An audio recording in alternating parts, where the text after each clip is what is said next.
안녕하세요. 조합원 여러분, 이용재입니다. 닉네임은 반포동 호랑이고요. 오늘은 8월 11일 화요일자 한겨레신문 김지석 칼럼을 소개해 드리겠습니다. 광복 70돌, 우리는 어디에 있는가? 광복 70돌이다. 지구촌 전체로는 2차 대전 종전 70돌이다. 제국주의 나라들이 주도하던 세계사의 지평에 새 주체들이 대거 등장해 자리를 잡은 기간이기도 하다. 지구촌이 평평해진 것은 아니지만 서구 중심적인 세계가 자중심으로 바뀐 것만은 분명하다. 이를 근대화의 마지막 단계로 볼 수도 있고 세계사가 수백 년의 경랑을 거친 뒤 새 균형을 찾아간다고도 볼 수 있다. 근대화라는 시각은 각국을 동일한 잣대로 평가할 수 있는 장점이 있다. 역사를 모두 포괄하지는 못하더라도 현실을 점검하고 앞날을 바라보는데 유용하다. 잣대가 되는 근대화의 내용은 크게 셋이다. 혁신 역량, 권리체계의 발전, 세계화가 그것이다.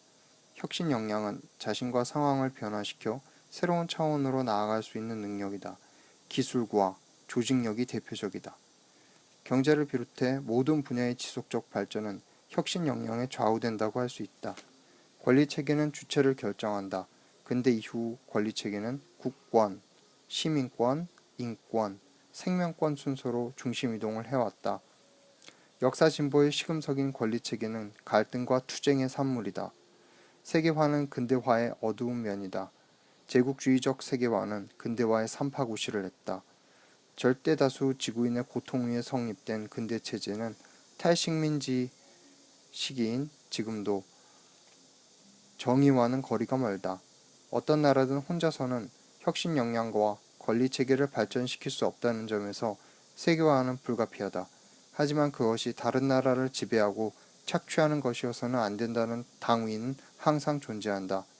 이른바 선진국은 혁신 역량, 권리체계, 세계화에서 모두 앞서 나가는 나라를 말한다. 하지만 셋 다 모범적으로 이뤄낸 나라를 찾기는 어렵다. 미국은 혁신 역량과 권리체계에서 앞서가지만 이는 패권적 대외 정책을 기반으로 한다. 다른 서구 나라들과 일본은 미국에 비해 혁신 역량이 떨어진다. 중국은 주요 2개국 G2로 꼽히지만 권리체계에서 특히 취약하다. 주목되는 나라는 독일이다.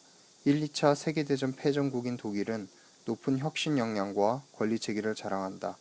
대외적으로도 평화국가라는 이미지를 잘 지켜왔다. 독일은 최근 그리스 사태에서 냉혹한 샤일록의 모습을 보여 비판을 받는다. 하지만 유럽연합 EU가 경제통합과 정치통합의 수준을 맞추지 못하는 한 경제 논리를 넘어선 정치적 결정에는 한계가 있기 마련이다. 독일은 같은 패전국이었던 일본과 대비가 된다. 일본은 지금 혁신 역량 제고보다는 환율 전쟁을 앞세운다. 나아가 평화헌법을 사실상 포기하고 재무장을 추구한다. 독일의 경제적 주도권과 일본의 군사 대국화를 동시할 수는 없다. 우리나라는 지난 수십 년 동안 혁신 역량과 권리체계의 발전에서 눈부신 성취를 보여주었다. 그 속도와 질에서 비교될 수 있는 나라는 별로 없다. 대만, 홍콩, 싱가포르, 이스라엘, 아일랜드 등이 비슷한 점이 있지만 대만을 제외하면 모두 인구 수백만 명 정도의 작은 나라다. 혁신 역량과 권리체계로 볼 때 우리나라는 대체로 근대체제가 이뤄낸 성과에 높은 수준에 접근했다. 하지만 앞날은 불확실하다. 혁신 역량은 제대로 갱신되지 않고 권리체계는 민권과 인권 사이에서 전진과 후퇴를 되풀이한다. 혁신 역량의 기본 토대인 교육과 정부, 기업, 사회체제는 정체되는 양상을 보인다. 세계화의 관계는 유연성을 높여야 할 영역이다. 우리나라는 서구 나라 및 일본과는 달리 제국주의 역사가 없다. 다른 나라를 강탈하지 않고 지금까지 왔다. 물론 그 과정에서 민중들은 상대적으로 훨씬 큰 부담을 감내해야 했다. 또 하나 선택이 아니라 당위인 과제가 있다. 남북관계 개선과 통일 기반 강화가 그것이다. 한반도 전체를 묶어서 생각하는 사고방식의 전환이 필요하다. 지금 동아시아는 지구촌에서 가장 역동적인 지역이다.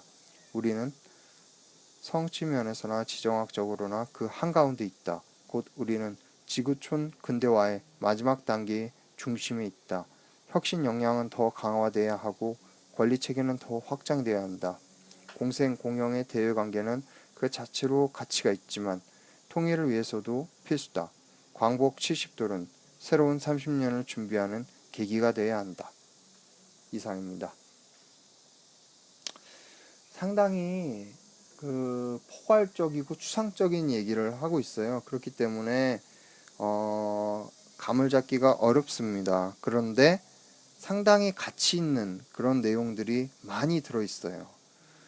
그 중에서도 이제 어떤 게 가치가 있냐면 혁신 역량과 권리 체계, 이 두 가지 용어인데 이 두 가지 용어가 함축적이다. 그리고 많은 것을 설명해 주고 있다.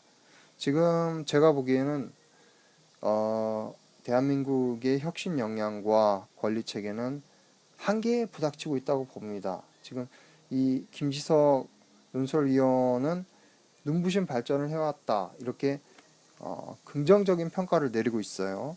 그런데 제가 보기에는 한계에 왔다. 왜 한계에 왔느냐? 이 혁신 역량이 한계에 왔다는 것은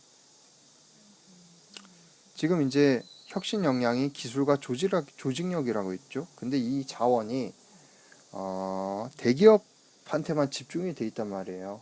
즉 생태계가 형성이 안 돼 있는 공룡시대라는 얘기입니다. 공룡시대는 기후 변화가 오면 주변의 생태 환경이 변하면 쉽게 멸종할 수가 있습니다.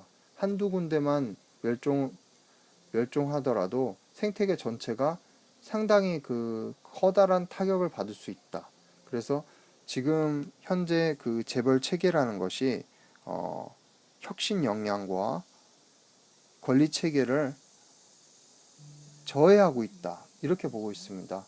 그리고 이거를 제대로 이제 상황을 바꾸기 위해서는 결국에 이제 정치의 영역으로 들어가는데 우리 희망이라고 할 수 있죠. 이 혁신 역량과 권리 체계를 말 그대로 발전을 시키려면 결국에는 제대로 된 정부와 국회를 만들어야 한다. 그렇게 볼 수가 있습니다. 어떻게 대기업을 규제를 하고 어떻게 혁신 역량을 키우겠습니까? 이거는 제도와 또 투자 이런 기반을 마련을 해갖고 여러 꿈을 가진 여러 가지 다양한 아이디어를 가진 중소기업들이 나와야 가능한 일입니다. 그래서 지금 상황은 지금 이제 시스템이 대기업 체제의 사회 시스템이 한계에 와 있다. 가장 이제 구체적인 사례는 더 이상 고용을 못 하잖아요.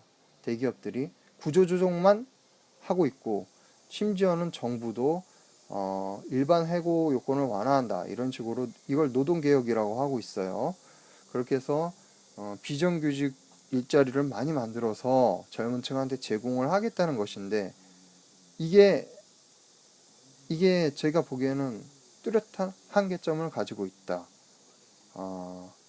실제 제가 보기엔 노동개혁, 소위 노동개혁도 이런 것도 지금 상태에서는 이루기가 힘들겠지만 설령 이룬다 하더라도 결코 젊은 층의 일자리는 늘어나지 않는다.